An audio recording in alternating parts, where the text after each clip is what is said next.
কথা দিয়ে শুরু করি যে আমাদের এই সরকার গঠনের পিছনে আমাদের যে প্রায় 2000-এর বেশি ছাত্র জনতার রক্ত এবং অনেক আত্মত্যাগের মধ্য দিয়ে আমাদের এই সরকার প্রতিষ্ঠিত হয়েছে। কিন্তু এখন সমস্যা হয়েছে, আমরা এই সরকার গঠনের পরে দেখেছি যে আমাদের আইন উপদেষ্টা বিদেশে গিয়েছিলেন, সেখানে তাকে লাঞ্ছিত করা হয়েছে। এরপরে আমরা দেখলাম এখন আবার নতুন করে যে আবার ত্রিপুরাতে আমাদের ডেপুটি হাই কমিশনে হামলা হয়েছে, বিভিন্নভাবে অরাজকতা চলছে। সরিষার ভিতরে যদি ভূত থাকে তাহলে সেই ভূত তো তাড়ানোর জন্য সরিষা কাজ হবে।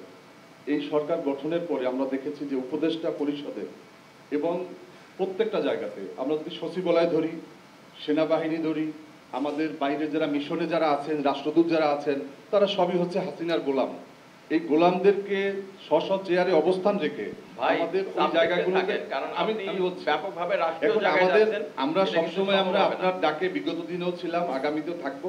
আপনি আমাদের সকলের অর্জন, কিন্তু এই অর্জনকে কোনোভাবে যেন ম্লান না হয় এজন্য আমাদেরকে সবাইকে ভূমিকা নিতে হবে এবং পাশাপাশি সরকারকেও দায়িত্ব পালন করতে হবে।